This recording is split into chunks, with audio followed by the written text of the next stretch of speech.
Hi everyone, this is Grace, and today I'm going to walk you through how I made this beginner mittens set. So let's go. Now this video is sped up ×2, lest you think that this is actually real time. This is my newest class. I don't have a ton of winter classes, and I knew that I needed to add something a little fun, a little different. So here we go, mittens. I really agonized over whether or not it should be a right or a left mitten, and I ended with right. So here we are. The color palette with this one, I wanted something wintry, but not using a straight blue, largely because all of my other other winter classes, I have 2 snowflake classes and a beginner winter, and they all have like the traditional blue. So with this one, I went with teal, which is just blue with a little bit of yellow added to it. You can add as much yellow as your heart desires. My original sketches for this actually were more leaning on the blue side with like the tiniest bit of yellow, but I ended up making this a true teal, and you know what? I'm pretty pleased with myself. Purple. Purple made my heart happy. Y'all can do whatever colors you want. That's the beauty of sets like this.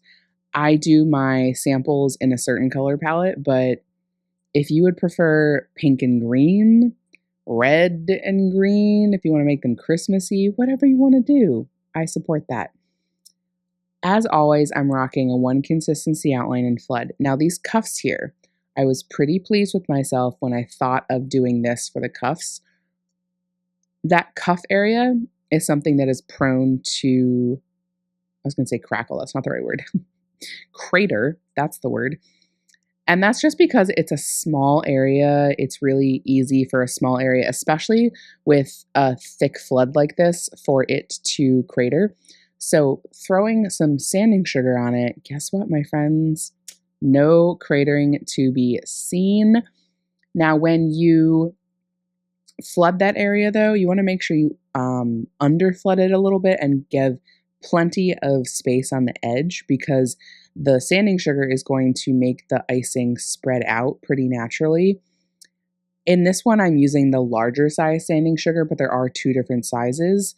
Now, you can use the smaller size though if that's what you have. I'm always a proponent of just use what you have. And with these cuffs, for the set, for the samples, I did them all in white, but if you take the class, you'll see I actually end up doing a bunch of them in a different color because I think that looks cool too. I just thought for the final aesthetic of the whole set, I liked the continuity of the white, but you can very easily mix up the color of the cuffs. And because you're using a white, which is really clear sanding sugar, that color is still going to show through, but it's going to look really cool because it has the clear sanding sugar on it. I'm trying to think of all the different designs I did here. Okay, so this is a little play on plaid. I'm a big fan of plaid for winter and Christmas. I kept it pretty simple with all of these designs, just a whole bunch of wet on wet, which I think is a really good approach for mittens in general. I did design a more advanced mittens class, but I just didn't have time to do it. So hopefully next year you'll see an advanced mittens class. She's just so sweet.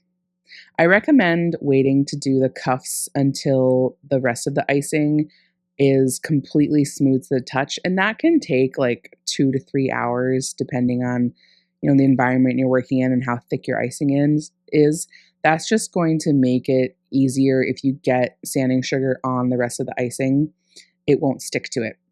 What I'm doing here is I'm actually laying 2 lines next to each other so that you get this thicker approach, which we love. And then take that scribe and you just go swirl, swirl, swirl. This just makes my heart so happy. As you can see, it is starting to wrinkle a little bit, and that's just because the icing is on the thicker end when you're doing a 1 consistency outline and flood, and you just have to work really quickly when you do wet on wet, especially something like this one, which is like a little more involved.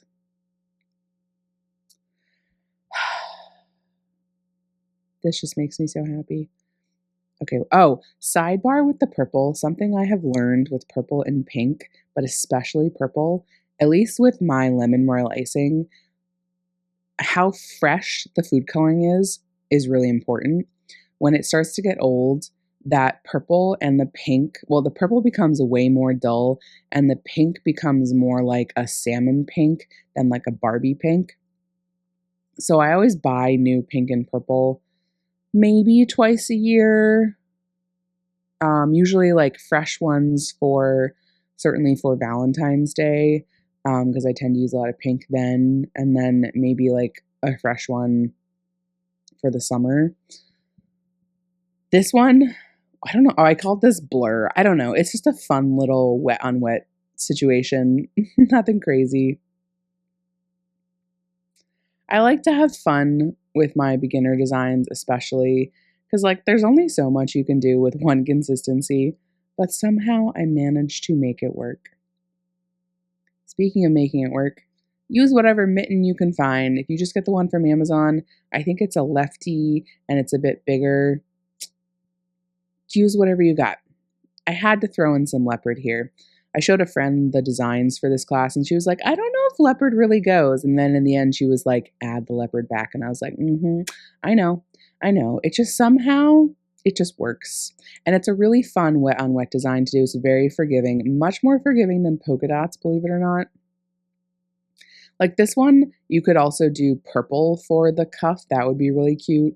Or teal, the options are endless as long as it's white, purple, or teal. You could also use a different color sanding sugar if you really want to get crazy. So this is my beginner mittens class. Go check it out on my website. It's linked in the description of the video. As always, thanks for joining me. I hope you learned a thing or two, and maybe you'll even try these cookies yourself. Love y'all. Bye.